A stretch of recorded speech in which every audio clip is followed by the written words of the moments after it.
오늘은 현명한 반도체 투자의 저자이신 우황재님을 모시고 이야기를 나눠보도록 하겠습니다. 저자님 안녕하세요. 안녕하세요. 시청자 여러분 안녕하세요. 네, 셀프 소개 한번 부탁드리겠습니다. 예, 안녕하세요. 저는 그동안 네이버 블로그에서 호돌이라는 필명으로 여러 가지 주식과 산업에 대한 이야기와 기술에 대한 이야기도 여러 가지 이제 다루면서 많은 투자자분들께서 이제 찾아와 주시는 그러한 블로그를 운영했었습니다. 그런 과정에서 이제 제가 이제 반도체 관련해서 글을 몇 차례 썼었는데 내용을 이제 감사하게도 좀 이데미디어 측에서 좋게 봐주셔서 책 집필까지 이어지게 되었고요.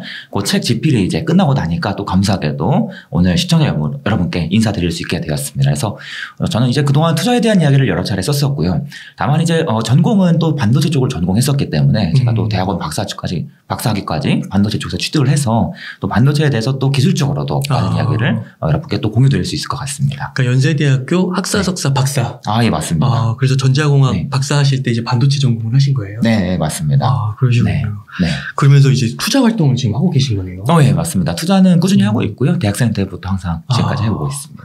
그러셨군요. 그래서 이번에 현명한 반도체 투자라는 책을 써셨어요. 네. 좀 이 책을 한번 소개해 주신다면. 네. 이번 책은요, 좀 투자자분들께서 이 반도체 산업에 대해서 공부를 하고 싶어 하셔서 반도체를 검색해 보시면 아시다시피 모두 다 기술 이야기 아니면 약간 취업용 내용들 이런 것만 이제 많이 나오죠. 그래서 좀 이 반도체 산업과 기술에 대한 산업에서 일어나는 수많은 변화들이나 기업의 변화들에 대한 이야기를 좀 투자자의 관점에서 풀 수 있는 그러한 좀 새로운 책이다라고 좀 설명을 드려볼 수가 있겠고요. 그래서 이제 책을 읽다 보시면은 기술에 대한 좀 따분한 내용도 당연히 일부 섞여 있습니다만 모두 다 반도체 산업에 투자하기 위해서 꼭 필요한 배경 지식들 중심으로 이제 채워 넣었고, 그다음에 이제 주로 이제 하나의 기업을 잡아서 이 기업을 중심으로 챕터를 쓰고 또 하나의 기업을 주제를 잡아서 또 하나의 챕터를 쓰고 해서 책을 완성하게 되었습니다. 저는 이 책을 보고 굉장히 좀 차별화되어 있다라고 생각한 게, 감사합니다. 그 박사를 하시면서 그 산업에 대한 이해는, 기술에 대한 이해는 당연히 전문적이실 거고, 근데 거기서 그치는 게 아니라 그거를 딱 지금의 그 시류에 맞게 그 투자라는 키워드랑 잘 믹스시킨 것 같아요. 네, 맞습니다. 그래서 이제 국외의 그런 기업들을 서술해 주시면서 거기에 대해서 이런 투자의 관점을 갖고 볼 수가 있겠구나, 이해할 수 있겠구나, 그런 게 되게 좋았던 것 같습니다. 감사합니다. 맞습니다. 그 목적으로 사실 썼기 때문에. 그러면은 이제 한번 책의 내용으로 좀 들어가고, 또 이제 반도체가 말씀해 주신 것처럼 우리나라의 굉장히 중요한 산업이기 때문에 한번 그런 것에 대해서 한번 여쭙고 싶은데, 먼저 질문으로 그 반도체가 이제 4차 산업혁명 시대의 필수 산업으로 많이 언급이 되잖아요. 네, 맞습니다. 우선은 거기에 대해서는 좀 앞으로 반도체 수요? 이런 전망은 좀 어떻게 되나요? 예. 우선 이 반도체 수요는 앞으로 증가할 수밖에 없는 굉장히 확정적인 눈에 띄는 산업 중 하나라고 볼 수가 있는데, 반도체가 종류가 굉장히 여러 가지가 있습니다만 반도체의 특징 중 하나가 무엇인가 하면 이 반도체가 한 개만 홀로 사용되는 경우는 생각보다 흔치 않습니다. 그래서 여러 가지 종류의 반도체가 함께 묶여서 사용이 되는데, 특히 이제 미국 쪽에서 잘하는 반도체가 있고 또 우리나라에서 잘하는 반도체가 있습니다. 그래요? 그런데 이러한 반도체들이 항상 묶여서 이제 같이 사용된다는 특징이 보통 이제 일반적으로 많이 나타나고요. 그런데 이제 앞으로 이 반도체 산업은 앞으로 어떻게 될 것이냐? 전방 산업, 반도체가 우리가 이제 이걸 가져다가 직접 우리가 쓴다기보다는 주로 제품 안에 들어가서 어떠한 완제품 속에 들어가는 부품의 역할을 하는 경우가 많죠. 그래서 이 전방 산업의 역할이 굉장히 중요한데, 공교롭게도 또 반도체가 팔려나가는 시장들을 가만히 살펴보면 모두 다 크게 앞으로 성장할 시장들이 주를 이룹니다. 그래서 예를 들어서 혹시 인공지능 시장 이런 거 많이 좋아하시죠. 그래서 이런 시장 앞으로 계속해서 성장하는 시장들이 주를 이루고 이들 시장이 앞으로의 점점 큰 손으로 탈바꿈될 것이기 때문에 이 반도체 시장의 이 장기적인 측면을 봤을 때는 앞으로 계속해서 칩이 팔려나갈 여지가 굉장히 많다. 조금 더 구체적으로 들어가서 기술단까지 이제 들어가게 되면은, 또 한 가지는 이 칩의 특징이 무엇인다면 반도체 칩의 성능은 계속해서 시간이 지날수록 올라가는, 더욱더 향상되는 특징이 있습니다. 혹시 사용하시는 핸드폰도 계속 더 좋은 핸드폰을 쓰시고, 컴퓨터도 더 좋은 거 쓰시고, 그렇죠? 그러면 안에 있는 이 기능들, 역할들을 또 반도체가 담당하는데, 계속해서 무언가 더 좋은 반도체가 계속해서 확장이 된다, 이렇게 볼 수가 있겠습니다. 이 과정에서 당연히 칩의 개수도 증가하고 또 새로운 칩도 굉장히 많이 필요로 한다는 거죠. 그래서 이 장기적인 칩의 수요는 굉장히 확정적이다. 특히 여러분께서 한 번쯤 들어보셨을 법한 인공지능 산업의 성장, 그리고 차량용 전기차 시장의 성장, 이런 시장의 성장을 그대로 계속 따라가기 때문에 앞으로의 수요는 굉장히 확정적인 영향을 볼 수 있겠습니다. 그런 되게 차세대 산업과 같이 계속 궤를 같이 하는 거예요? 네, 맞습니다. 그렇군요. 그러면 이렇게 이제 산업적으로 전망이 좋은데요. 한국의 반도체 산업도 전망이 네. 좋을까요? 저도 개인적으로 아주 좋게 이제 보고 있고요. 이제 반도체 종류가 여러 가지가 있다고 말씀을 드렸는데 먼저 두 가지만 좀 구분을 해보자면 우리가 사진을 찍으면 사진이 핸드폰 안에 저장이 되죠. 네. 그럼 이 사진이 어딘가 핸드폰 안에 들어가 있는 건데 이처럼 데이터를 저장시켜주는 역할을 메모리 반도체가 합니다. 그리고 또 데이터를 저장시키지 않는 무언가 다른 기능들, 뭐 핸드폰에서 화면을 틀어준다든지, 뭐 진동을 만들어준다든지, 연산을 해준다든지, 뭐 CPU 같은 또 이제 또 다른 종류의 비메모리 반도체라는 반도체가 있습니다. 근데 우리나라는 이제 메모리 반도체를 특히 굉장히 잘합니다. 그래서 앞으로 반도체 산업이 계속해서 성장하면 여러 가지 종류의 반도체가 함께 쓰인다고 말씀을 드렸는데 항상 비메모리 반도체와 메모리 반도체는 함께 쓰이고요. 그리고 비메모리 반도체도 더욱더 발전하고 메모리 반도체도 더욱더 발전하면서 둘이 함께 성능을 끌어올리는 겁니다. 누구 하나만 성능을 끌어올릴 수가 없습니다.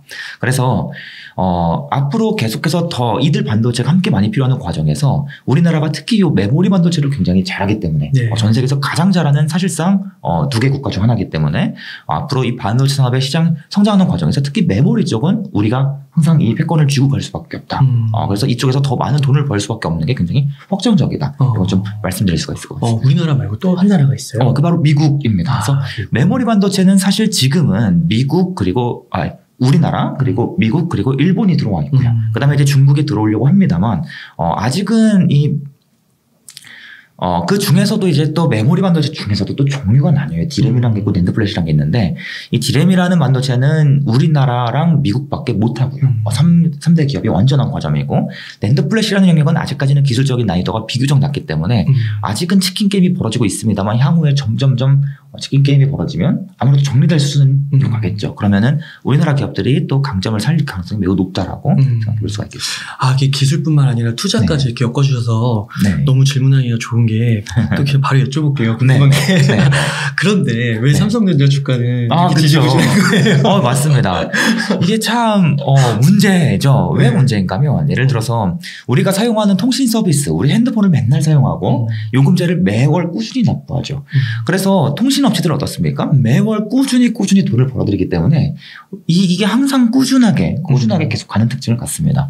우리가 매월 돈을 내지 뭐 겨울에만 돈을 내고 여름에는 안 내고 이러진 않지 않습니까? 그런데 이제 반도체 같은 경우에는 다소 다릅니다. 장기적으로 산업이 계속 성장함에도 불구하고 이 반도체가 팔려나가는 주요 수요 시장이요. 수요 시장이 반도체를 유난히 많이 사갈 때가 있고 그다음에 좀 적게 사갈 때가 있고 그다음에 반대로 이제 공급 쪽에서도 기업들이 공급을 굉장히 활발히 할 때가 있고 그다음에 공급을 다소 줄일 때가 있고 편차가 생긴다는 겁니다. 그래서 수요단에서도 오르락내리락 공급단에서도 공급이 많아졌다 적어졌다 이 둘이 합치가 되면 최종적으로 어떠한 커다란 사이클이 나타나게 되죠. 그래서 특히나 메모리 반도체 같은 경우에는 이러한 수요와 공급의 변화가 굉장히 좀 두드러지게 발생하는 편이고 이 결과에 의해서 수요와 공급의 결과에 의해서 전반적인 이 메모리 반도체 업황의 사이클도 큼직하게 나타나는 경향이 있습니다. 그래서 장기적으로는 계속 우상향하지만 그 와중에 사이클 상승과 하락을 반복되기 때문에 이 하락에 대한 우려가 부각되는 시점에는 그런 경우에는 이 메모리 반도체 업황에 대한 부정적인 이야기가 나오고 주가도 당연히 하락을 반영해서 미리 꺾이는 그런 특징이 나타난다 이렇게 보시면 되겠습니다. 그런데 지금 요즘에 이제 6만 원대 이제 계속 머무르는 이유는 이 코로나 시기에 들어서 갑작스럽게 이 시장에서 예상치 못하게 생각보다 이 반도체 시장의 수요가 늘어나면서 비메모리도 잘 팔리고 메모리도 잘 팔리고 하면서 상승 사이클이 생각보다 빨리 왔어요. 그런데 또 코로나 시기에 이 수요가 늘어나긴 했는데 왜 재택근무 늘어나고 각종 원격 통신 늘어나고 사람들이 유튜브 많이 보고 하기 때문에 서버 기업들이 메모리 반도체 굉장히 많이 썼던 거거든요. 근데 또 생각보다 이 코로나 시기에 생각보다 일찍 수요가 오긴 했지만 또 그렇게까지 많은 수요가 늘어나진 않았었습니다. 그래서 이 수요가 생각보다 이제 빠르게 꺾였고 지금 아직은 꺾이고 있는 단계다. 그래서 앞으로 한 얼마나 부진할 거야? 지금 이제 계속 얘기가 나오는 겁니다. 앞으로 6개월 동안 부진할 것 같아. 1년 동안 부진할 것 같아. 어쨌든 비교적 시장의 컨센서스가 부진하다에 눈높이가 맞춰져 있기 때문에 아직은 주가가 지지부진하지만 오히려 그렇기 때문에 우리는 믿음으로 투자를 또 해야겠죠. 장기적으로 좀 보시는 분들께서는 당연히 오히려 부진할 때 매수 기회가 될 수 있겠습니다. 그런가 하면은 또 계속 이 장기적으로 성장할 그 부분을 부인하기 어렵기 때문에 다만 이제 반도체를 이해하시기 어렵기 때문에 과연 장기적으로 성장할 수 있을까에 대해서 많은 분들께서 잘 모르시는 거죠. 그러다 보니까 이거 사야 되는 거 맞나? 이제는 반도체 망한다던데 그런 얘기가 나온다고 볼 수가 있겠습니다. 그러니까요. 뭐 또 이제 그 메모리 분야뿐만 아니라 그 비메모리도 아까 말씀해 주시긴 했지만 뭐 파운드리 같은 또 영역도 보면은 뭐 TSMC랑 상대가 안 된다고 그러고 예, 맞습니다. 또 미국에서 또 뭐 인텔 등장하면 뭐 2, 3년 후에는 밀리는 거 아니냐 뭐 이런 얘기 들면서 이제 위기론을 막 얘기하긴 하는데 그러니까 이게 그 삼성전자나 SK하이닉스의 그 기업 자체의 경쟁력 문제는 아니라고 그래도 볼 수가 있는 거예요. 일단 당연히 경쟁력도 중요하기는 합니다. 그런데 이 반도체 시장을 가만히 고민해 보시면 사실 굉장히 큰 시장이거든요. 이 D램이라는 반도체는 사실 엄청나게 많이 팔려나가죠. 근데 이 전 세계적으로 가장 많이 쓰이는 제품 중 하나가 이 반도체인데 이 시장을 사실 세계 기업이 과점하고 있다는 건 굉장히 놀라운 사실입니다. 예를 들어서 우리가 이 사용하는 뭐 에틸렌 같은 화학 제품이요. 화학 업종을 분석하시는 분들은 뭐 에틸렌 자꾸만 나오지만 우리나라에서 에틸렌을 가장 잘 만든다는 롯데케미칼도 전 세계 시장 점유율이 2%밖에 안 되거든요. 그래요? 예, 맞습니다. 그런데 이제 반도체 같은 경우에는 이렇게나 많이 팔리는 제품을 지금 TSMC랑 삼성밖에 못 만들어준다. 그리고 이제 인텔이 뒤늦게 들어온다 하더라도 사실은 이 과점 속에서 삼사는 어쨌든 수익을 계속 챙길 가능성이 매우 높고 다만 누가 더 높은 수익을 챙기냐 이 싸움이 될 가능성이 아무래도 높다라고 볼 수가 있겠죠. 그래서 지금 뭐 부정적인 이야기가 나오는 것은 맞습니다. 일단 TSMC가 너무나 잘하고 그다음에 삼성이 지금 분명히 부족한 무언가가 있기 때문에 뭔가 수율도 안 나고 수익성도 낮고 그다음에 이 고객사를 모집하기도 어려운 상황인 거거든요.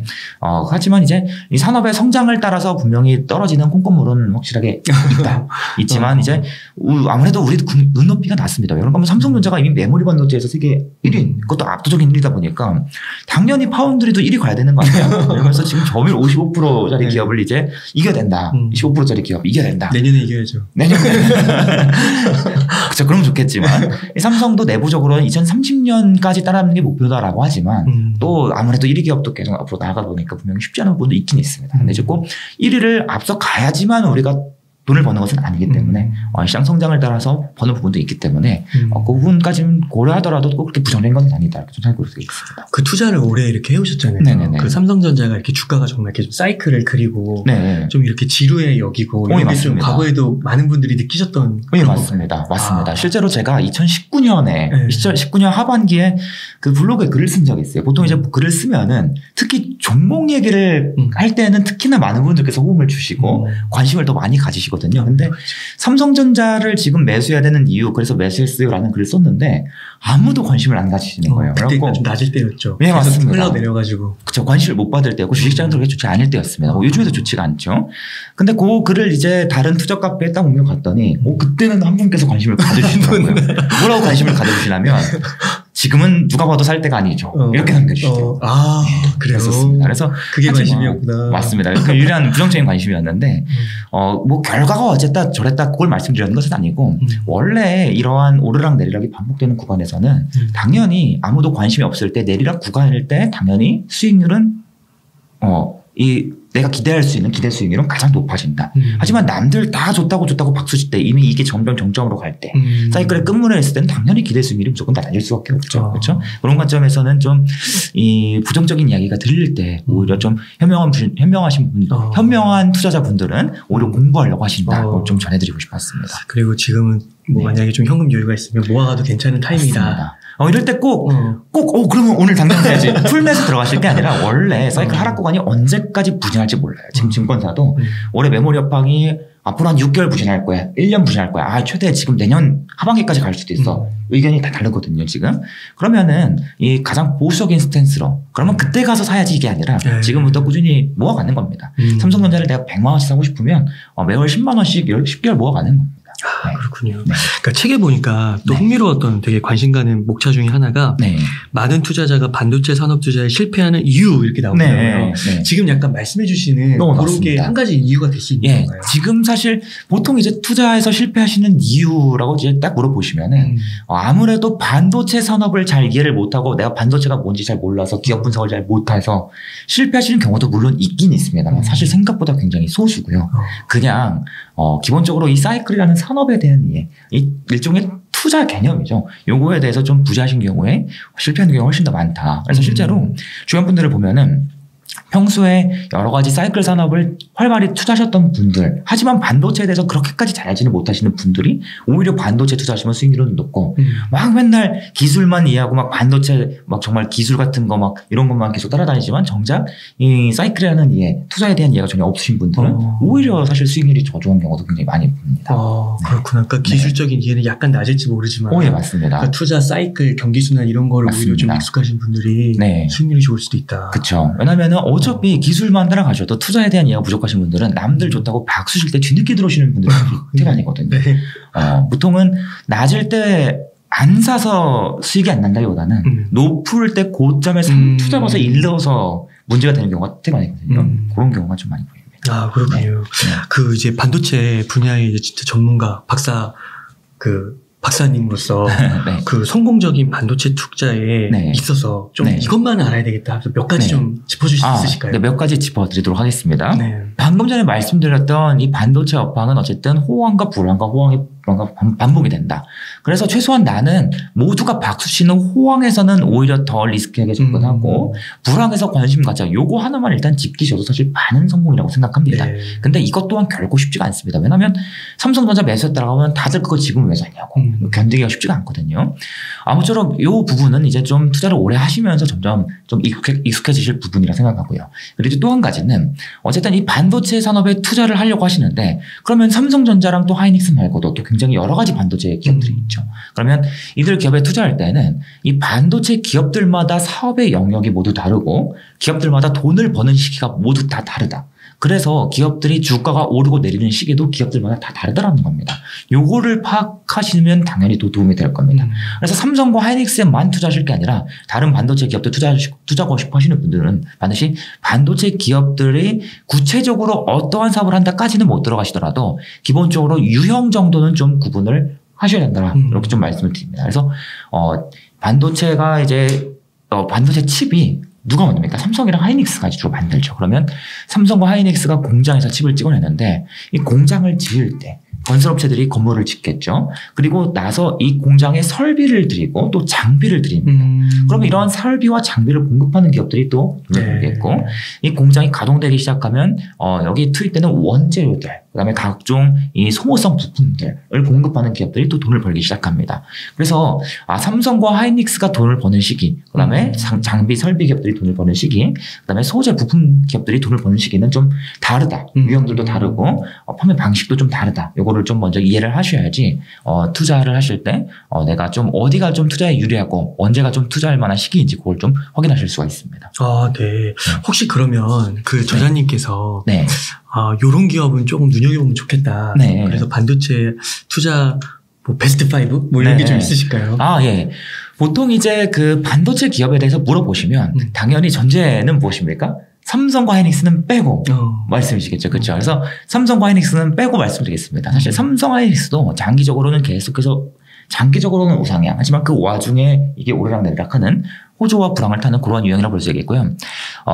그들 기업을 빼고 이제 말씀을 드리자면 방금 전에 이제 말씀드린 기업들 중에서는 설비와 장비를 공급하는 기업이 있다고 말씀드렸습니다. 그런데 설비와 장비를 공급하는 기업은 사실 제가 추천드리기는 다소 어렵습니다.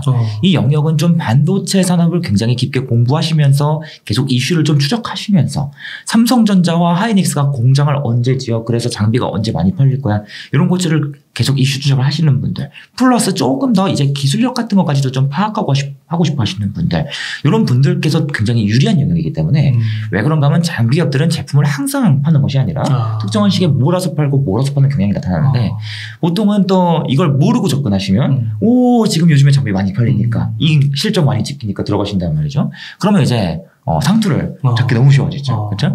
그래서 이 장비 기업은 사실 투자하기가 비교적 어려운 유형이고 좀 비교적 단기적으로 좀 공격적으로 투자하시는 분들한테는 너무나 좋은 영역이긴 합니다만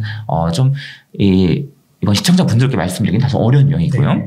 보통은 이제 아무래도 소재 기업들 그다음에 소모성 부품을 공급하는 기업들이 투자하기 유리하다라고 말씀을 드립니다. 그 이유가 무엇인가 하면 삼성전자와 하이닉스 같은 경우는 앞에서도 말씀드렸지만 반도체가 많이 팔리는 시기가 있고 적게 팔리는 시기가 있죠. 그러면 많이 팔릴 때는 판매되는 수량이 늘어나잖아요. 그런데 수량만 늘어나는 것이 아닙니다. 반드시 모두 같이 뛴다? 가격도 같이 뜁니다. 그럼 매출액은 P 곱하기 Q지 않습니까? P도 뛰고 Q도 뛰는 구조를 갖기 때문에 이익이 크게 증가하고요. 반대로 이제 불황이 오게 되면 판매량이 줄어들죠. 그럼 자연스럽게 가격도 떨어집니다. 왜? 공급이 더 우위로 가기 때문에.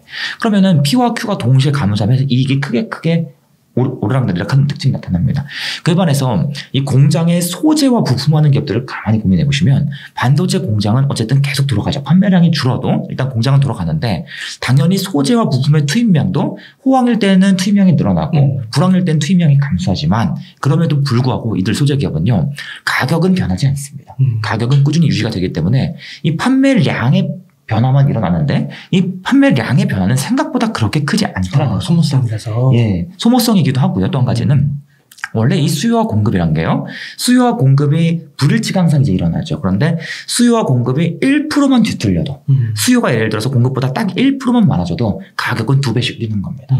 그렇기 때문에 실제 수요와 공급은 이렇게 움직이지만 제품의 가격은 이렇게 움직이는 거죠. 그러면 이 삼성과 하이닉스의 매출액도 이렇게 움직이지만 하지만 이 소재 기업들 어떻습니까? 수요와 공급이 움직이는 범위가 적다라는 겁니다. 이 물량 기준으로 봤을 때는 생각보다 이 물량의 변동이 그렇게까지 크진 않다는 겁니다. 그래서 가격은 일정하게 유지가 되기 때문에 이 변동성이 굉장히 적고 그래서 이들 기업은 분명히 이 반도체 업황이 부정적인 상황이 되면 불황이 되면 삼성과 하이닉스와 같이 주가가 빠질 여지는 분명히 높습니다. 분명히 높지만 어느 정도 큰 폭으로 빠지지 않을 즉 삼성과 하이닉스에 비해서는 비교적 적은 폭으로 빠질 그 가능성이 높고요. 거기에 더해서 이들 소재 기업은 역시나 계속해서 장기적으로 계속해서 더욱더 많은 반도체를 찍어내기 위해서 소재도 당연히 더욱더 많이 투입이 되어야 되고요. 거기에 더해서 소재 기업들은 또 한 가지 좋은 게 반도체 칩의 성능이 계속 늘어난다고 말씀드렸지 않습니까? 칩의 성능이 계속해서 늘어나게 되면 너무나 자연스럽게 소재 투입량은 항상 늘어나는 구조를 가지고 있습니다. 구체적으로 왜 그런가까지는 계속적으로 말씀드리기 시간이 너무나 오래 걸립니다. 그래서 이 소재도 항상 투입량이 늘어나고 반도체 칩을 만드는 과정에서 공정의 개수가 만드는 공정의 개수가 계속해서 빠르게 늘어나는 특징을 가졌거든요. 그럼 소재 투입량이 계속 늘어나는 특징을 갖기 때문에 이 장기적으로 이익이 우상향하는 그러한 이 기조가 굉장히 확연합니다. 거기에 더해서 심지어 소재 기업들은 과점 공급 체제를 가지고 있어요. 아, 그래요? 네, 대규모 설비 투자를 계속해서 가지고 해왔기 때문에 경쟁사가 들어올 수가 없는 구조입니다. 그리고 소재는 바뀔 수가 없습니다. 이 공장에 A라는 소재를 공급받아 B라는 소재를 공급하기 시작하면 칩이 안 나와요. 반도체는 굉장히 정밀한 연산이기 때문에. 그래서 이러한 특징들을 종합해 봤을 때 분명히 소재 또는 부품, 소모성 부품을 공급하는 기업들은 비록 오르락내리락이 나타나기는 하지만 이 폭이 굉장히 적기 때문에 좀 안정이 되죠. 그래서 이 장기적인 우상향만 바라보면서 좀 투자하기 굉장히 유리한 영역이다. 대표적으로는 소모성 부품을 공급하는 하나 머티리얼스, TCK, FST, SNST 같은 기업들이 있고 또 소재를 공급하는 원익 머티리얼스 아니면 솔브레인 이런 기업들이 있다고 보실 수 있겠습니다. 그래서 이들 기업이요 또 개별 기업 하나만 사실 때에는 또 이들 기업의 또 상세한 이슈가 그때그때 달라질 수 있기 때문에 개인적으로는 이들 기업을 꼭 한 개만 집어서 사려고 하지 마시고 좀 여러 개 묶어서 사시면 기업들마다 이 편차를 좀 최소화시키면서 그때그때 이슈 같은 거 신경 안 쓰고 오랫동안 투자해 갈 수 있기 때문에 유리하다. 이렇게 좀 그 소재만 묶어놓은 상품이 있나요? 소재만 묶은 상품은 아쉽게도 없습니다. 이걸 제 ETF 쪽 이 펀드 매니저 하는 친구들한테 제안을 하기도 하는데 아직까지는 없고요. 한번 만들어달라고 좀 강력하게 얘기해 보겠습니다. 지금 말씀해주신 그런 기업들이 사실 그 시청자분들이 잘 모르실 수도 있잖아요. 맞습니다. 중소형주 아닌가요? 예, 주로 이제 사실 중소형주라기보다는 거의 중견주. 이제는 반도체가 너무나 시장 지위가 확고하기 때문에 거의 다 코스닥 내에서 대장주 가까운 수준으로 이제 많이 올라온 기업들이 많습니다. 시가총액 규모도 이제 못해도 수천억 원대 이상 조단위 기업도 있고요.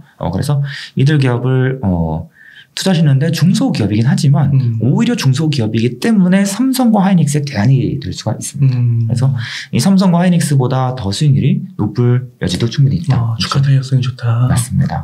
그렇군요. 그러면 그것도 이렇게 역사적으로 그래프를 봤을 때 우상향을 그리는 거예요? 예, 맞습니다. 이 소재 기업들은 하나같이 주가 그래프도 꾸준한 꾸준한 우상향이었고요. 그리고 당연하게 이 기업들의 이익 그래프도 꾸준한 장기 우상향이었습니다. 그래서 이 이익 그래프랑 주가 그래프를 좀 비교해서 보고 싶으시면 제 블로그 오셔가지고 이 기업들 검색해 보실 수가 있습니다. 여기서 검색 탭에서 한번 하나머티리얼스 이런 거 검색해 보시면은 저 과거에 썼던 글들 계속해서 업데이트하는 글들 나오니까 한번 그래프도 같이 보시면 좋을 것 같습니다. 혹시 그런 지금 소개해 주신 그런 기업들도 지금 이제 삼성전자랑 네. SK하이닉스 주가가 그렇게 좋지는 못하잖아요. 네, 맞습니다. 그럼 그거에 맞춰서 지금도 그렇게 맞습니다. 좋지는 않은 상태라고 예. 볼 수 있나요? 지금 소재 기업들도 마찬가지로 다 부진하고요.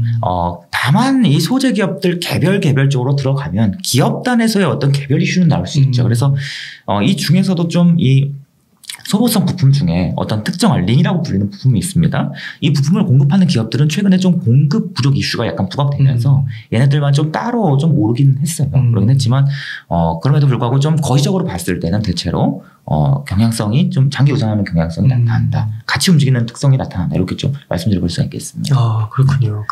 지금 요즘에 또 미국 주식 많이 하시잖아요. 예. 거기 보면은 필라델피아 그 반도체 지수 있잖아요. 네, 맞습니다. 그것도 보니까 거의 뭐 고점에서 한 30% 빠졌더라고요. 맞습니다. 그러면은 지금 이런 타이밍이 전반적으로 아까 이제 소개해 주신 그런 소재 기업들도 그렇고 물론 그 개별 이슈는 좀 더 살펴보긴 해야 되겠지만 대체적으로 봤을 때는 지금 조금 이렇게 접근을 좀 해봐도 분할 매수 관점으로 괜찮다고 보시는 건가요? 저는 개인적으로 물론 긍정적으로 보고요. 만약에 뭐 앞으로 난 지금 미국 주식시장이 더 폭락할 거다라고 확신하시는 분들께는 추천을 드릴 수는 없겠지만 아무래도 장기 우상향하는 이러한 기업들은 계속 장기 투자의 관점으로 모아가는 것이 굉장히 합리적이거든요.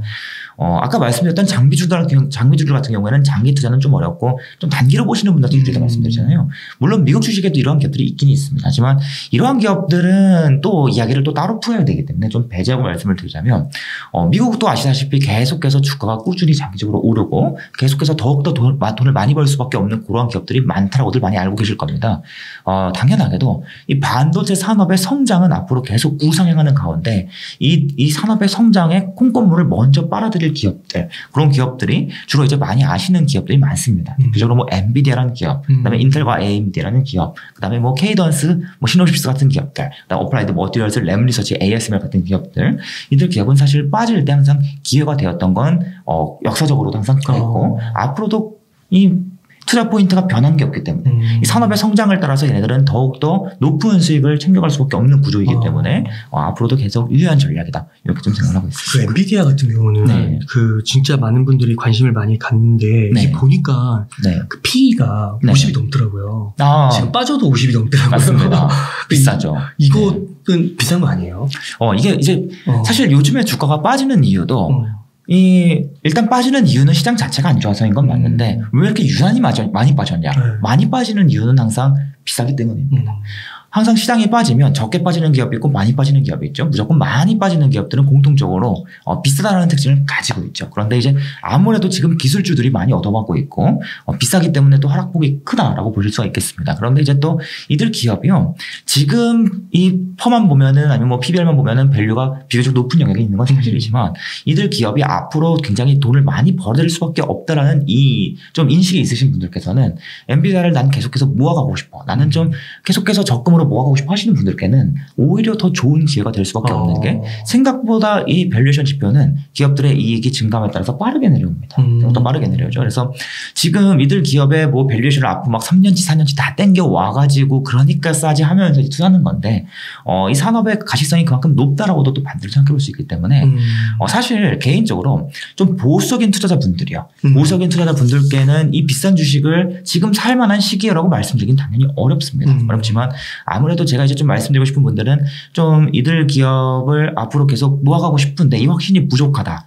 왜 이게 진짜 계속 장기 우상향할 수 있는 기업인 거 맞아? 뭐 반도체 산업에서 진짜 중요하고 핵심적이고 약간 못하는 거 맞아? 이런 좀 불안감이 있으신 분들 대상으로 좀 이 말씀을 꼭 드려보고 싶었습니다. 아, 그러시군요. 그러니까 엔비디아가 앞으로 이제 지금 현재 PE가 높긴 하지만 앞으로 벌어들일 그 수익과 맞습니다. 산업 전망 그리고 그 기업의 역할을 봤을 때는 장기적인 관점에서는 별로 괜찮다. 네, 맞습니다. PE가 분명히 높긴 높습니다. 그런데 이제 빠지면 빠지는 만큼 또 PR이 낮아지고 또 이 기업이 계속해서 실적이 계속 꾸준히 증가하는 구간에 있는데 이 증가세가 지금 꺾이기가 좀 어려운 상황입니다. 전방 시장, 즉 이 엔비디아는 지금 앞으로 인공지능 시장과 빅데이터 시장을 중심으로 빠르게 성장할 거고 또 서버 시장을 중심으로 빠르게 성장할 건데 이쪽 시장이 굉장히 빠르게 성장하는 영역이기 때문에 보통 이제 많은 분들께서 배터리 주 투자하실 때는 이 앞으로 성장할 게 너무 눈에 뻔히 보이잖아요. 막 전기차 돌아다니고 배터리 많은 기대로 보이지만 서버는 앞으로 얼마나 성장할지 눈에 안 보이거든요. 여러분 혹시 서버 본 적 있으신가요? 내부 모습 본 적 생각보다 많이 없으실 겁니다. 그런데 이 전국에 있으신 분들은 사실 전기차보다도 더 오히려 수익성이 높고 너무나 확정적인 영역이 아닌가 이런 생각을 하시거든요. 그렇기 때문에 또 오히려 어떻게 보면은 2차전지 기업들도 지금 PR 막 70, 80 하는데 PR 50이면 싼 거 아니야? 물론 싼 건 아닙니다. 절대로 싼 건 아닙니다. 그런데 이들 어떤 특징이 있냐면 이게 장기적으로 우상향하는 기업들은 밸류에이션이 기본적으로 높은 영역에서 만들어지는 특징을 가지고 있습니다. 그래서 이 반도체 기업들도 가만히 보시면 삼성과 하이닉스는 이익이 크게 오르락내리락 하기 때문에 불안감이 상대적으로 크고 그만큼 인기가 적기 때문에 밸류에이션이 낮고요. 그러면서 소재 기업들 앞에서 말씀드렸죠. 이익이 장기 우상향한다라고. 개인적으로 이익이 꾸준히 장기 우상향하는 스타일의 기업들을 안정 성장형 기업이라고 묶어서 부릅니다. 이들 기업은 투자 포인트가 달라져야 됩니다. 왜 그런가 하면 안정 성장형 기업을 밸류에이션을 조건을 가지고 투자하실 때 다른 기업이랑 동등한 조건에서 투자하시면 사실 투자할 수 있는 기업이 없습니다. 그래서 대표적으로 뭐 LG 생활건강 같은 기업들 이들 기업을 살펴보실 때 당연히 밸류에이션이 기본적으로 모두 다 높은 영역에서 만들어지지만 이 와중에도 또 주가가 더 높아질 때가 있고 낮아질 때가 있고 반복된다는 거죠. 그럼 이 밸류에이션이 높긴 높지만 그나마 훨씬 더 높았던 영역보다는 비교적 싸졌을 때 그때는 항상 보통 매수의 기회가 되는 경우가 많았다. 이걸 좀 말씀드리는 겁니다. 그 삼성전자가 지금 역대로 거의 그 뭐 PBR이나 PER이나 이렇게 되게 낮았다고 하잖아요. 맞습니다. 근데 엔비디아는 사실 돈으로 절대 액으로 하면 벌어들인 돈으로 비하면 삼성전자보다 덜 버는 거 아닌가요? 아, 그렇습니다. 그렇긴 한데 사실 이 주가의 기대감은 앞으로의 요즘에는 또 PER보다는 PDR이죠. 드림을 먹고 산다고. 근데 이제 아무래도 삼성전자는 이 메모리 반도체 시장은 계속 장기 우상향하긴 하지만 사이클이 워낙 심하다 보니까 불확실성이 항상 존재하고 언제 또 하락할지 몰라. 상승하더라도 오히려 더 불안감이 가중돼. 이러다 보니까 높은 밸류를 주기가 어렵습니다. 그에 반해서 엔비디아라든지 아니면은 뭐 케이던스라든지 시노피스라든지 앞으로 장기 우상향 이익의 방향성이 너무나 확고한 기업들은 오히려 사람들이 이익에 대해서 별로 고민하지 않고 그냥 매수하면 된다는 생각을 가지고 있다 보니까 사실 이익의 규모는 더 적을지라도 앞으로 이익이 더 크게 뜰 것이다, 빠르게 뜰 것이다라는 이러한 성장성에 대한 기대감이 항상 묻어있기 때문에 더욱더 주목을 받는다 보시면 되겠습니다. 해외 반도체 기업으로 이제 엔비디아를 좀 언급해 주셨는데 혹시 또 좀 우리가 관심 갖고 볼 만한 또 해외 기업들이 좀 있을까요? 엔비디아는 요 예시로 말씀드린 거고요. 워낙 많은 분들께서 지금 몰려 계셔서 많이 질문 진짜 많이 들어옵니다. 그러면은 이제 엔비디아를 궁금해하시는 분들이 많으시니까 좀 먼저 말씀을 드렸고요. 엔비디아 말고도 좋은 기업은 사실 굉장히 많습니다. 예를 들어서 한 가지만 좀 말씀드려볼게요. 반도체 기업들이 칩을 만들 때 칩의 내부를 설계를 해야 됩니다. 설계를 해야 되는데 이 칩의 내부를 설계할 때 어떻습니까? 우리가 건물을 지을 때도 설계도를 그리지 않습니까? 그래서 설계도를 그리는 모습을 한번 상상해 보시면 막 이렇게 긴 자랑 도화지랑 막 이렇게 연필 같은 거 들고 다니면서 막 줄 긋고 설계하는 모습을 떠올리실 수가 있겠죠. 그런데 건물은 이렇게 연필로 설계를 해도 괜찮아요. 구조물이 그렇게 많지가 않기 때문에. 근데 반도체 칩은 문제가 무엇인가 하면 요만한 칩 내부에 구조물이 아주 많습니다. 수십억 개가 있습니다. 수십억 개가. 맞습니다. 그래서 어떠한 구조물이 한 50억 개가 있다고 해볼게요. 요즘에 나오는 인텔 CPU는 50억 개가 넘거든요. 그럼 50개의 구조물을 다 일일이 손으로 그려야 돼요.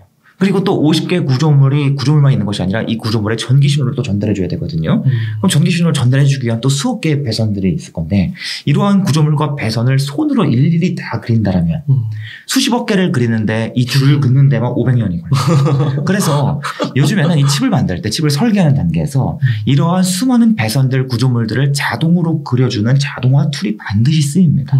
이미 80년대부터 당연하게 쓰였어요. 그런데 이러한 자동화 툴이요.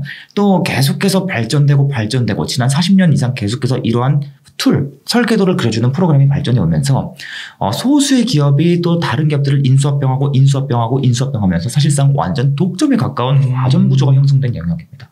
그래서 이러한 설계도를 만들고 나서 설계만 끝나는 것이 아니라 선만 꺼주는 것이 아니라 이 칩이 정상적으로 잘 작동하는지 검증을 해주는 프로그램도 또 같이 끼워 넣어야 되고 예, 맞습니다. 설계라는 단계에서 또 이 수많은 구조물들을 효율적으로 이어주는 방법도 연구해야 되고 이런 것들이 노하우가 무려 40년이 축적됐다 보니까 실질적으로는 3개 기업 그 중에서 또 알짜배 기업은 2개밖에 없다라고 평가를 받는 겁니다.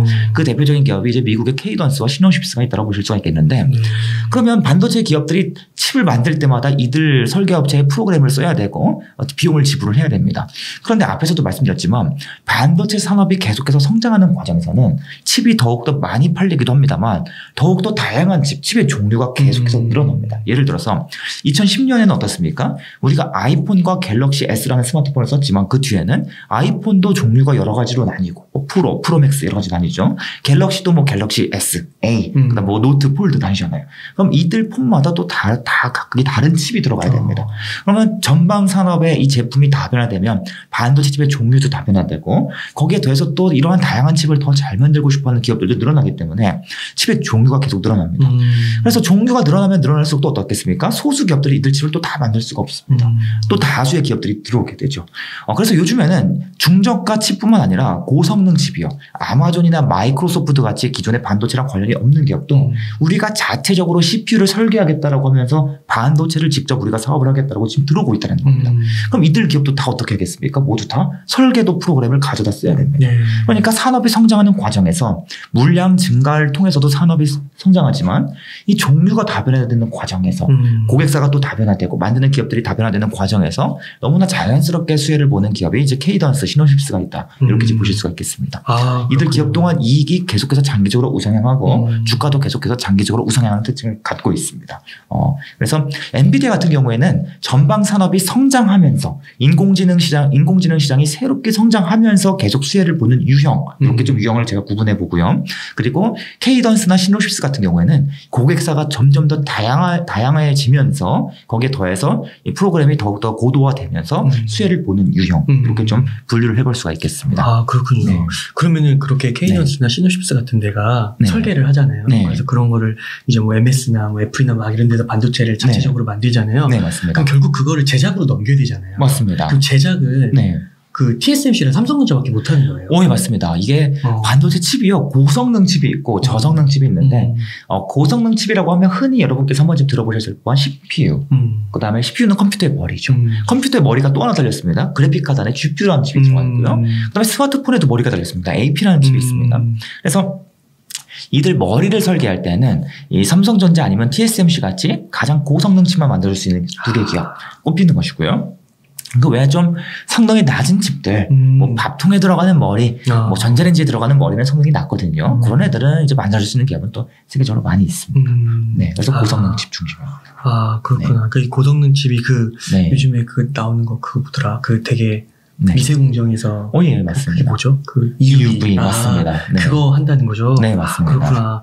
그러면은 어떻게 보면 삼성전자랑 TSMC도 앞으로 점점 뭔가 이렇게 산업이 고도화되면은 이런 고성능 칩을 더 많이 할 그 수요가 늘어날 거고 맞습니다. 혜택을 받겠네요. 맞습니다. 그래서 장기 우상향할 수밖에 없는 특징을 가지고 있다. 그러다 보니까 TSMC는 뭐 워낙 많은 분께서 이미 좋아하고 계시고요.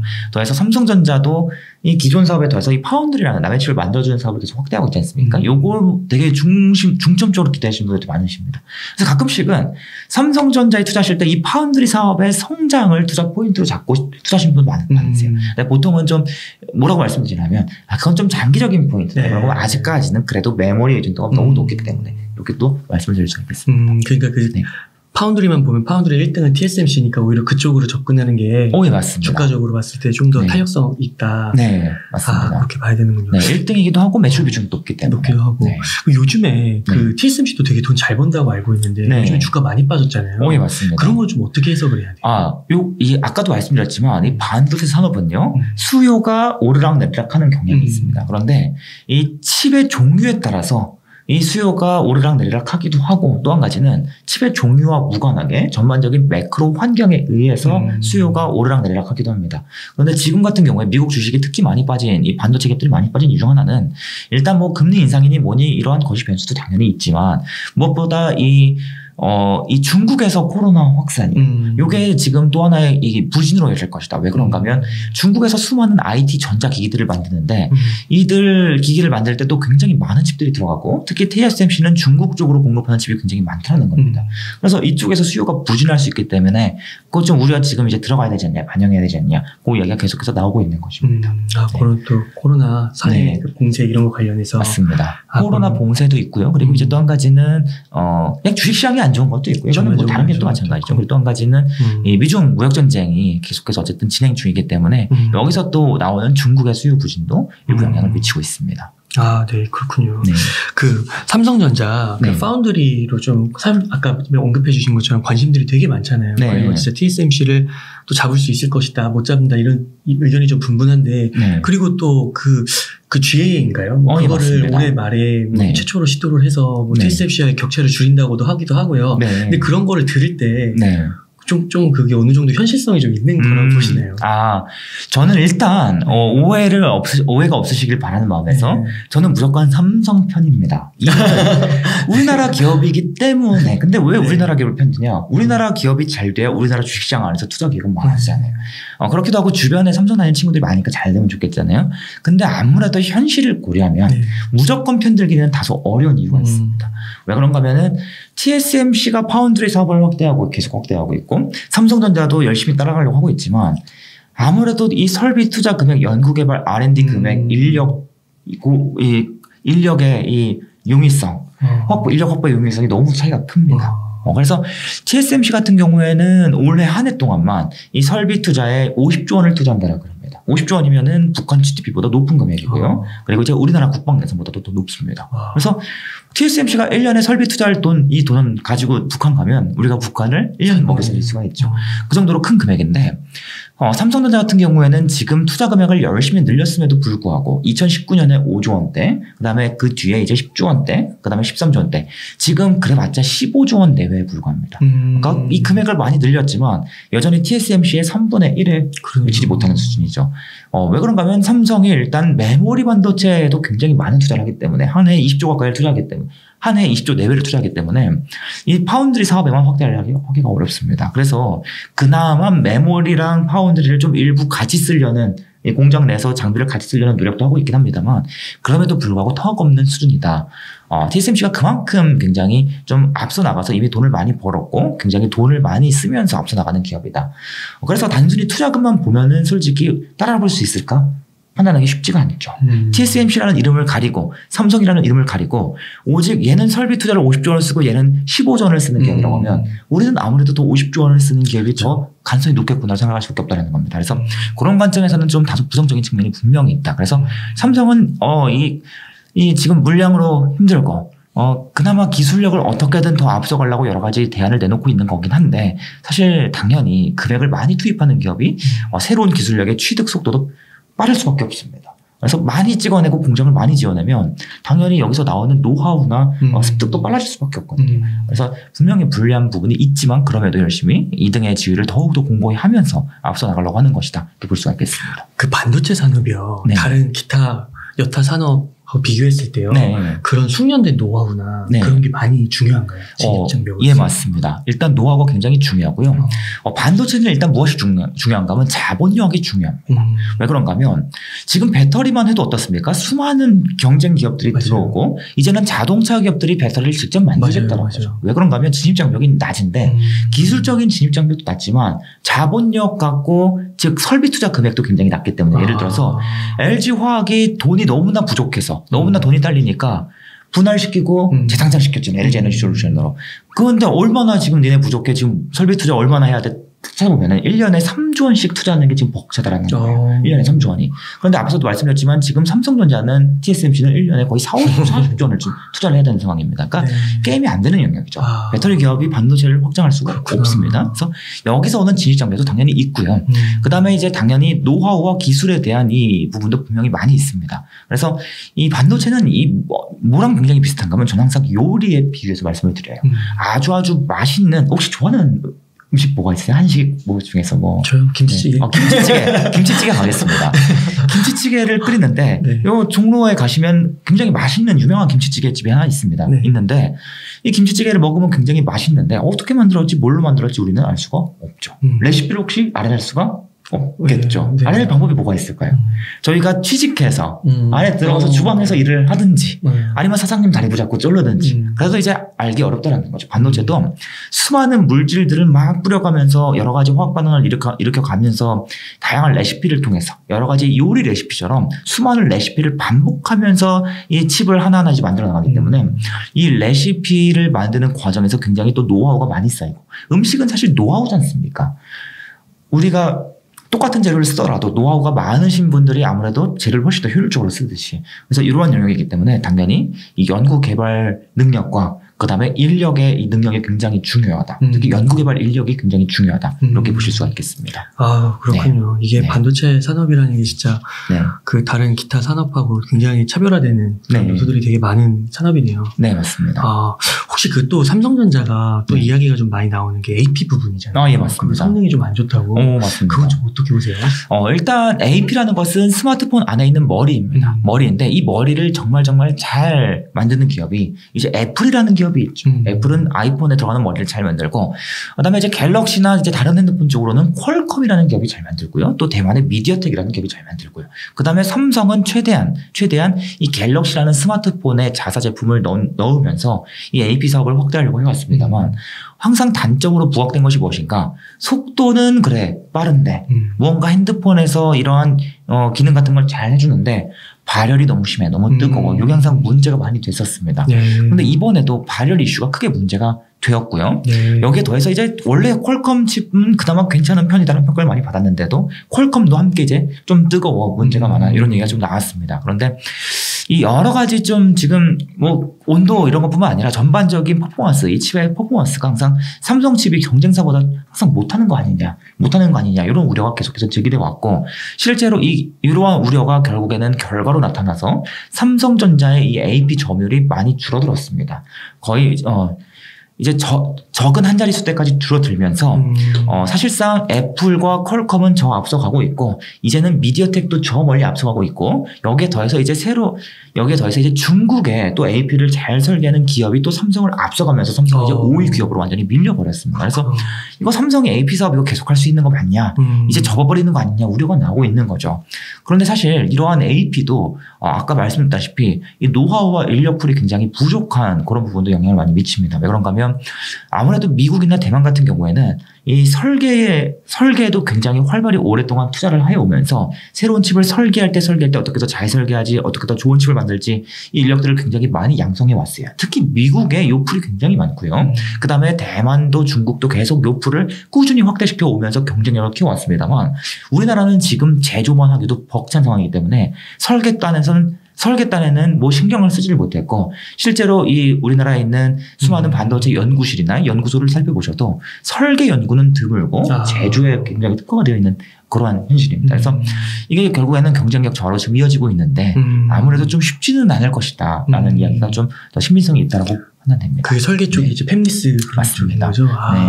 그러니까 어떤 보니까 자료를 보니까 진짜 그 반도체 생태계라고 하나요? 네, 맞습니다. 대만은 그게 되게 잘 돼 있다고 그러더라고요. 예, 생태계를 일단 뭐 미국이나 뭐 유럽이나 일본 같은 경우에는 이미 80년대, 90년대부터 꾸준히 생태계를 확대시켜 왔고, 그다음에 이제 대만이나 중국 같은 경우에는 2000년대 들어서 더욱더 생태계를 더 공고히 하면서 또 유명한 기업들이 많이 나왔습니다. 여러분 컴퓨터 하실 때 이 볼륨 조절하실 때 뭐 리얼텍이라는 단어 한 번쯤 본 적 있을지도 모르겠어요. 뭐 그것도 리얼텍이라는 기업도 대만의 TSMC로부터 떨어져 나왔던, 대만의 UMC라는 기업으로부터 떨어져 나왔던 칩을 잘 설계하는 기업, 미디어텍도 마찬가지고, 수많은 이 기업들에 대한 이들 기업에 대한 지원도 계속 확대가 되고, 인력을 양성하기 위해서 수많은 대학교에 설계에 특화된 그러한 학생들 양성도 많이 됐었는데, 예, 우리나라는 사실 그런 부분이 전혀 없었다, 지금까지. 그나마 이제 와서 삼성과 하이닉스가 서울에 있는 유명한 대학교를 대상으로 반도체 학과를 신청해서 여기 학과 들어오기만 하면 우리가 무조건 취직시켜줄게. 요게 이제 지금 근래 1, 2년 사이의 일인데, 사실 이제 와서 인력을 양성하고 뭐 하겠다라고 하는데 사실 많이 늦었죠. 그러니까요. 그게 수요가 정말 많은데 공급이 안 된다고 그러더라고요. 맞습니다. 근데 그 신문 제가 헤드라인만 봤는데 우리 서울대는 그거를 그렇게 환호하지 않는다고 그러더라고요. 아, 그래요? 모르겠습니다. 왜 그러지? 그거는 제가 한번 봐야 되겠네요. 그게 좀 이상하더라고요. 연대랑 고대는 좋아한다고 하는데 서울대는 싫어한다. 서울대는 뭐 원래 뭐 특별하신 분들이, 저는 서울대가 아니라서 근데 이게 예, 그러면 우리나라 기업이 인력풀을 확충하려면 어떻게 되냐면 결국에는 인력풀이 지금 많이 있는 미국으로부터 대만으로부터 인력을 데리고 와야 되는데 안 오잖아요. 누가 한국에 와서 살고 싶겠습니까? 그러면 연봉을 2배씩, 3배씩 줘야 된단 말이죠. 그러면 당연히 원가가 많이 들어가는 구조로 바뀌겠죠. 비효율적인 수익성이 낮아집니다. 그러니까 그 문제를 지금 어떻게 극복하냐, 이게 삼성 하이닉스의 가장 큰 골칫거리라고 볼 수 있겠습니다. 그리고 그러니까 삼성전자뿐만 아니라 또 좀 얘기가 삼성전자 위주로 좀 간 것 같은데 또 SK 하이닉스가 또 있잖아요. 이 두 가지는 좀 투자 포인트는 다르다고 봐야 될까요? 사실 투자 포인트요. 이들 기업은 일단 차이가 있긴 있습니다. 반도체 업황이 좋고 안 좋고 좋고 안 좋을 때 다 자세히 보시면은 하이닉스가 더 크게 움직이는 특징은 있습니다. 오를 때 좀 더 크게 오르고 내릴 때 좀 더 빠지고 경향성은 확실히 있습니다만 사실 이들 기업 모두 어쨌든 메모리 반도체 의존도가 매우 높고 메모리 반도체의 가격 변동, 특히 메모리 반도체 안에서도 디램이 있고 낸드 플래시가 있다고 말씀을 드렸는데 이 디램의 가격 변동에 정말 민감한 특징을 가지고 있습니다. 그래서 결국에는 삼성도 하이닉스도 이익이 오르려면 디램의 가격이 올라야 돼. 이익이 떨어질 때는 디램의 가격이 떨어져. 변수가 같기 때문에 사실 접근할 때 투자 포인트는 사실상 같습니다. 그런데 아무래도 이 하이닉스는 반도체 사업만 집중적으로 하고 그 안에서도 메모리 사업을 집중적으로 하고 있기 때문에 그에 반해서 삼성전자 같은 경우에는 반도체 사업을 하고 있긴 하지만 이 반도체 사업의 이익이 빠르게 변하면서 주가가 움직이긴 하지만 그럼에도 불구하고 스마트폰 사업도 하고 있고 가전 사업도 하고 있고 디스플레이 사업도 하고 있기 때문에 다른 사업부는 고정비 비중이 좀 낮거든요. 그러다 보니까 이익이 반등하는 시기나 하락하는 시기에는 하이닉스의 폭이 더 크고 나는 조금 지금 반도체 업황이 불황인데 다음번 호황이 올 때를 기대하면서 딱 호황 구간까지만 투자하겠어 하시는 분들은 당연히 하이닉스가 유리할 수 있겠죠. 그런데 나는 그런 거 신경 쓸 거 난 관심 모르겠어. 관심 없어 하시는 분들 나는 그냥 계속 반도체 산업의 이 성장을 믿음을 가지고 모아갈래 하시는 분들은 아무래도 삼성전자가 더 유리한 부분이 있을 수 있겠습니다. 네. 그래서 앞서서 이제 그 우리나라의 그 좀 강소 기업들 그래서 조금 그 중소형주, 중견기업 그런 반도체 기업들도 언급해 주시고 삼성전자, 하이닉스 언급해 주셨고 그 다음에 또 해외 이제 뭐 엔비디아를 필두로 해서 몇 개 기업 이렇게 소개시켜 주셨잖아요. 만약에 저자님께서 지금 뭐 예를 들어 뭐 한 1억 정도가 있는 거예요. 그러면 이제 포트폴리오를 반도체로 꾸린다고 하면 비중을 어느 정도로 이렇게 분배를 하시겠어요? 사실 저는 이 원래 투자 스타일이 바텀업으로 이 매 분기마다 기업들 200개 정도 살펴보면서 그 중에 딱 4개만 추려서 예, 맞습니다. 딱 4개만 추려서 4개의 기업에 집중 투자하는 스타일이기 때문에 사실 지금 주신 질문을 이제 조금 답변을 드리자면 그 200개는 반도체 외에 다른 또 다 들어가 있는 산업을 따르지 않고 가리지 않고요. 계속 그 기업들을 200개 기업들을 살펴보고 그 다음에 내용들을 업데이트하고 그 다음에 이제 블로그에 공유하는 그런 작업을 지금까지 10년 넘게 해왔었고요. 그런데 이제 아무래도 주신 질문 중에서 그러면 골랐는데 하필 다 4개가 반도체인 거죠. 그 상황이라면 일단 앞에서 말씀드렸다시피 지금 메모리 업황이 부진하죠. 이 부진한 상황에서 일단 개인적으로는 이 메모리 업황이 다음번 반등할 때 다음번 상승 사이클이 올 것을 기대하면서 좀 지금 주가가 많이 내려앉아 있고 많은 분들께서 좀 울분을 토하시는 너무 많이 떨어져서 힘들어요 하시는 그러한 종목들을 중심으로 보는 게 더 합리적일 거라고 생각합니다. 그래서 개인적으로 이제 미국 주식은 아직 열심히 하고 있지 않고요. 한국 주식 중심으로만 하고 있는데, 미국 주식도 이제 블로그에 글을 쓰긴 합니다만 제가 본격적으로 투자를 지금 하기에는 상황이 여건이 안 되기 때문에 한국 주식을 좀 집중적으로 합니다. 그런데 이제 그 안에서 한국 기업들 중에서도 앞에서도 말씀드렸다시피 지금 이 업황에 좀 민감하게 움직이면서 좀 저점에 있는 기업들이요. 아까 말씀드렸던 뭐 삼성, 하이닉스 당연히 돈 좋은 데야 될 것이고 소재 부품 기업들을 좀 중점적으로 볼 것 같습니다. 다만 이제 장비 기업들, 특히 반도체 장비 기업들을 이제 잘 모르시고 투자하시는 분들도 굉장히 많으신데 장비 기업들은 사실 지금 시점에서 이슈가 있긴 있습니다. 무슨 이슈가 있냐면 장비가 많이 팔리려면 삼성과 하이닉스가 공장을 굉장히 많이 지어야 되는데 이미 최근 2년 동안 공장을 많이 지었고 또 많이 지었고 이제 조금 더 많이 지을 거라고 하지만 그만큼 장비 기업도 장비를 많이 팔았고 또 이제 조금 더 많이 팔려고 하는 시점이기 때문에 이미 주가가 꽤 많이 올라온 상황이라는 거죠. 그래서 과연 만약에 삼성과 하이닉스가 예상 외로 설비 투자를 그렇게 많이 안 하겠다라고 하면 설비 투자 금액이 오히려 다시 줄어들 수가 있고 장비 기업들의 이익이 생각만큼 못 오르고 주가는 오히려 빠질 수 있는 리스크가 링크를 갖고 있기 때문에 이쪽은 이슈를 계속 추적하면서 투자해야 되는 영역입니다. 그래서 개인적으로 그러한 영역보다는 지금 확실하게 좀 저점 영역에 있는 삼성하이닉스 소재 기업들, 부품 기업들 중심으로 볼 것 같고요. 그다음에 미국 기업들 같은 경우에는 저는 개인적으로 미국 주식을 해야 되는 이유 중 하나가 무엇이라고 생각하면 여러 가지가 있겠습니다만 기본적으로 미국 주식은 장기 우상향하는 기업이 많기 때문에 좀 장기적으로 볼 만한 주식을 집중적으로 좀 많이 매수를 해야 된다고 생각을 하는 사람입니다. 그래서 앞에서 말씀드렸던 엔비디아 같은 기업도 좀 많이 떨어졌고 그다음에 이제 좀 정말 장기적으로 볼 기업 중에는 뭐 인텔 같은 기업도 좀 생각을 해볼 수가 있겠습니다. 인텔 지금 딱 말씀드리면 아마 뭐 인텔 그걸 얘기해? 라고 하시는 분도 계실 텐데 인텔 생각보다 그렇게 지금 안 좋은 소식 많이 나오고 부정적인 환경에 있지만 결코 망하기 쉽지 않은 기업이고 3, 4년 뒤부터는 턴어라운드가 날 가능성이 굉장히 높은 기업 중 하나라고 보고 있습니다. 그래서 그런 기업까지도 좀 고루고루 고려해볼 수 있을 것 같습니다. 네. 그 보너스로 반도체뿐만 아니라 그 4개, 200개 중에 이제 4개를 하신다고 했잖아요. 어떤 섹터만이라도 좀 언급이 가능할까요? 섹터요? 일단 개인적으로 저는 작년 중순 이후부터 은행주를 하나를 가지고 왔습니다. 그래서 4개 기업 중 하나는 은행인데 은행 기업들이 이제 아시다시피 여러분 주식시장 이 종목들을 살펴보시면 은행 기업 한번 찾아보세요. 우리은행, 신한은행 없습니다. 주식시장에 없습니다. 왜 없는가? 은행은 이 과거에 이 IMF 사태 이후에 지주사로 전환되면서 지주사가 상장이 되어 있고 은행주는 은행 단독으로 상장되지 않습니다. 왜냐하면 지주사 산하에 100% 지분 100% 자회사기 때문에 그래서 우리금융지주, 우리은행 대신에 상장된 기업이고 신한지주, KB지주가 있죠. 맞습니다. 맞습니다. 그런데 이 중에서 개인적으로 이제 우리 금융지주라는 기업을 좀 들고 계속해서 모여야 됐던 이유가 무엇인가 하면 신한금융지주 같은 경우에는 이 신한은행의 비중이 70%밖에 안 됩니다. 은행 노출도가 70%, 나머지는 다른 사업인 거예요. 뭐 카드 사업도 있고, 뭐 보험 사업도 있고, 그리고 뭐 KB 같은 경우도 한 80% 정도. 그래서 우리 금융지주는 이 굉장히 여러 가지 사업의 어려움을 겪는 과정에서 아직까지 사업 확장을 본격적으로 못했기 때문에 은행 비중이 90% 이상으로 높습니다. 그래서 이 금리 상승기에 어쨌든 은행들이 돈을 벌 텐데라는 생각으로 이 은행 주식을 계속해서 하나를 이제 가지고 왔고요.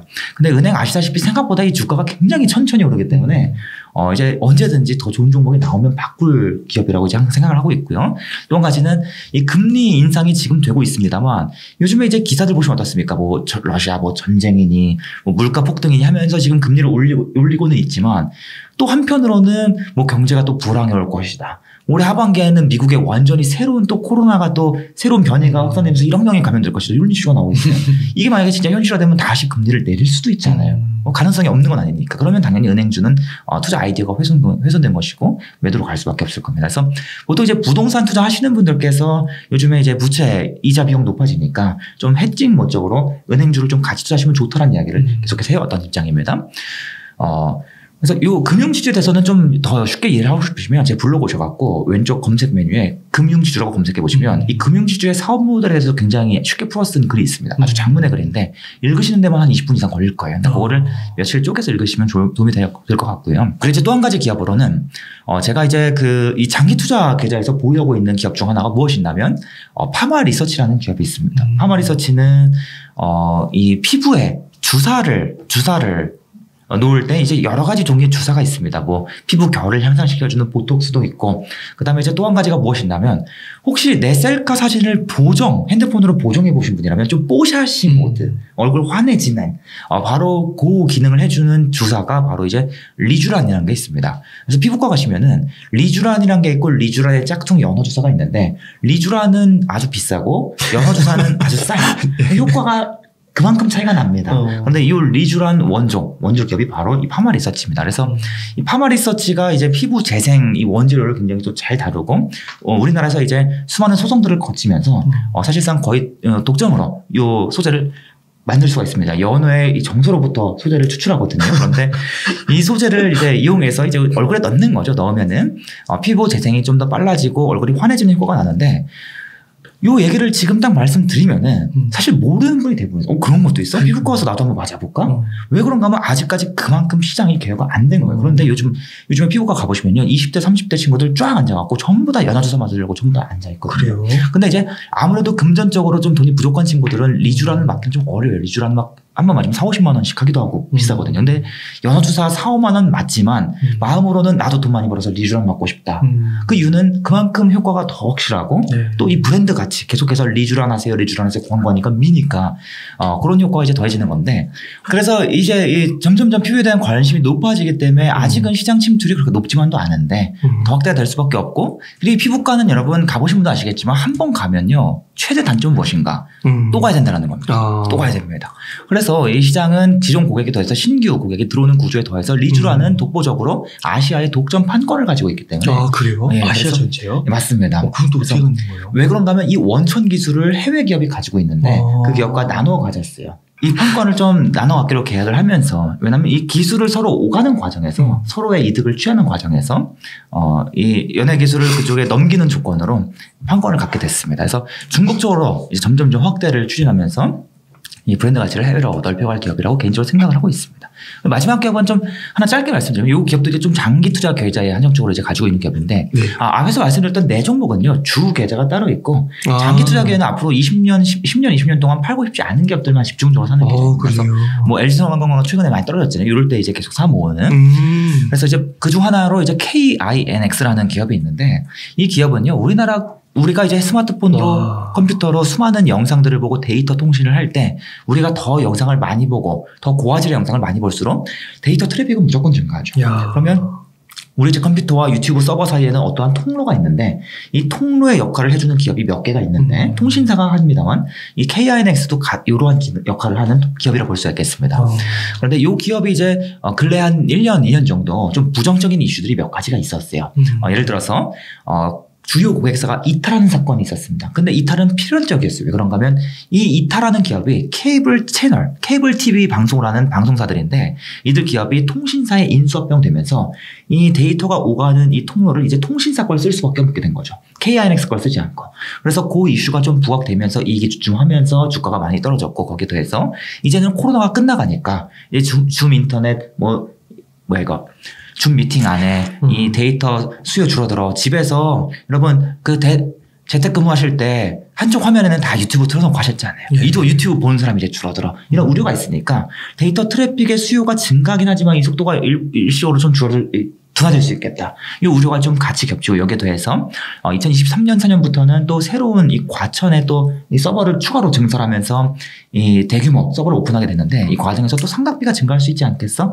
이런 이슈들이 좀 부각이 되면서 주가가 지금 많이 지지부진합니다만 계속해서 이 트래픽의 사용이 증가함에 따라서 다시금 이익은 꾸준히 증가할 수밖에 없고 이 수요를 따라서 주가는 다시금 상승하는 방향을 갈 수밖에 없다고 생각하는 그런 이제 관점으로 가지고 있는 기업입니다. 사실 이거 말고도 몇 개 더 있는데 아마 또 시간이 되면 말씀드리고요. 다음번에 또 초대해 주시면은 또 말씀드리도록 하겠습니다. 너무 좋습니다. 다음번에 한 번 더 와주세요. 네. 그러면서 은행주, 파마리서치, 그리고 LG생활건강, KINX 이 정도 말씀해 주셨습니다. 그 중에 이제 3개는 장기 투자 계좌고 이 2계좌에는 이 파마리서치랑 반도체 기업 하나 이제 가지고 있고요. 2개 기업은 지금 실적 시즌에 이제 새로운 기업을 찾는 시즌이기 때문에 찾는 과정이 있다고 보시면 됩니다. 장기 계좌에는 뭐가 있으신 거죠? 그러면? 장기 계좌에는 뭐 여러 기업들이 있습니다. 목표는 10개 정도 모두 균등하게 채우는 건데 지금 일단 대표 기업으로 이제 말씀드린 게 방금 말씀드린 파마리서치랑 그다음에 뭐 KINX랑 또 LG생활건강은 계속해서 이제 지금 사 모으고 있는 단계고요.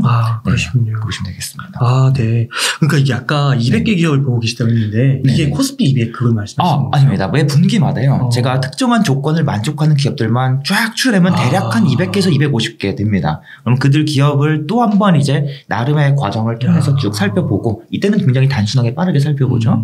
그 안에서 진짜 좀 더 한 번 더 살펴볼 기업이 가치가 있는 기업들만 50개를 또 한 번 추리고요. 그리고 최종적으로 한 15개 추려서 집중 분석에 들어갑니다. 그래서 그 과정도 제가 이제 블로그 글에 많이 쓰기 때문에 이것도 한번 엿보시고 싶으시면 블로그에 찾아오셔서 한번 보시면 될 것 같아요. 대단하신 것 같아요. 이런 거, KINX 이런 거 저는 솔직히 처음 들어보는데. 네네네. 이런 거 하고 파마리서치도 전 처음 들어봤거든요. 네. 그러니까 이런 것까지 다 그 반도체 박사시면서 이렇게 다 커버를 하신다는 게 대단하신 것 같고 사전에 이거 인터뷰 촬영하기 전에도 취미가 기업 사업 사업 보고서? 그런 거 이제 정리하시는 거라고. 맞습니다. 스크랩 하시고. 제 취미가 좀 따분한 취미입니다. 그래서 주식하시는 분들은 절 부러워하시는데 다른 분들은 저런 취미야. 막 맨날 집에서 주식만 하는 게 취미야. 진짜 대단하신 것 같아요. 그래서 이 많은 시청자분들이 오늘 이렇게 방송을 들으시면서 굉장히 새롭게 다가오는 분들이 많았을 것 같고 이걸 투자적인 관점으로 연결을 하니까 확실히 이해가 좀 쉬웠던 것 같아요.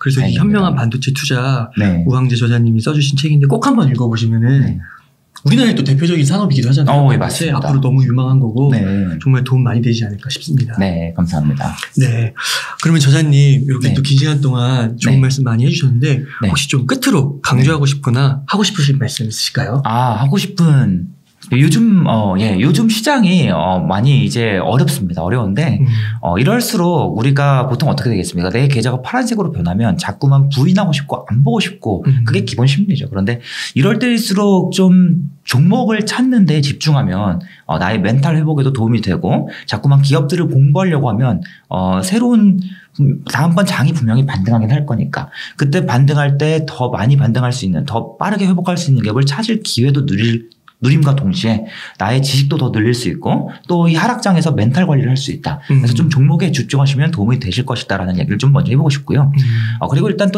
그리고 또 이제 반도체 산업이요. 개인적으로 반도체 산업에 꼭 모든 분들께서 투자하셔야 된다 생각하지는 않습니다. 그런데 이제 반도체 산업에 투자를 하시면 확실하게 투자 기회는 많아져요. 앞에서도 말씀드렸지만 기업들마다 다양한 유형이 있고 돈 버는 시기가 다양하고 다양한 투자 전략을 고민할 수 있을 뿐만 아니라 장기 투자도 가능하고 단기 투자도 가능한 영역입니다. 그래서 분명히 이 영역을 공부하시면 큰 도움이 된다. 그런데 너무 어렵게만 생각하지 마시고 기술에 대한 이해는 분명히 어느 정도만 있으면 충분합니다. 나머지는 투자에 대한 이해가 훨씬 더 중요해요. 그러면 이 기술에 대한 이야기를 좀 어려워하실 때 제가 쓴 책이 좀 도움이 되어드리면 좋겠다라는 생각에서 썼기 때문에 이 반도체 산업에 처음 발을 디디시는 분들께 특히 좀 도움이 되어드리기 위해서 썼다. 그래서 책을 한번 좀 고민해 보시고 이 책에서 다루지 못한 후속 이야기들 여러 가지 다양한 이야기들은 제가 이제 또 블로그에 수많은 산업 동향을 업데이트를 합니다. 뭐 엔비디아 이야기뿐만 아니라 여러 가지 인텔 이야기도 업데이트하고 하니까 그런 것도 한번 좀 블로그셔서 같이 참고하시면 분명히 저는 이제 이렇게 돈 내고 오시는 거 아니고 그냥 보시다가 참 끄시면 되거든요. 그러니까 언제든지 오셔가지고 좀 도움 받으시고 하면은 또 도움이 될 것 같습니다. 그 네이버 블로그 링크를 첫 댓글로 고정하도록 하겠습니다. 감사합니다. 그 네이버 블로그 아까 그 이름이 뭐라고 하셨죠? 한 번 더 알려주시면. 이 영어로 돼 있어갖고 HODOLRY. 그래서 호돌리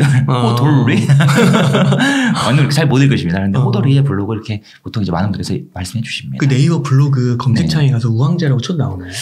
치면은 제 프로필이 나오고 거기에 이제 블로그 링크가 있긴 있습니다.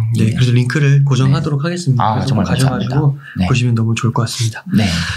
그럼 저자님 오늘 인터뷰 한 요 정도에서 오늘은 마무리 한번 하도록 하고 다음에 진짜 한번 기회 되시면은 또 한 번만 나와주시면 너무 감사하겠습니다. 시청자 여러분 너무나 반가웠고요. 오늘 여러분께 인사드릴 수 있어서 너무나 감사했습니다. 이렇게 해서 현명한 반도체 투자의 저자이신 우황재님을 모시고 이야기를 나눠봤습니다. 긴 시간 동안 유익한 인사이트 많이 나눠주셔서 감사의 말씀드립니다. 오늘 고생 많으셨습니다. 감사합니다. 감사합니다.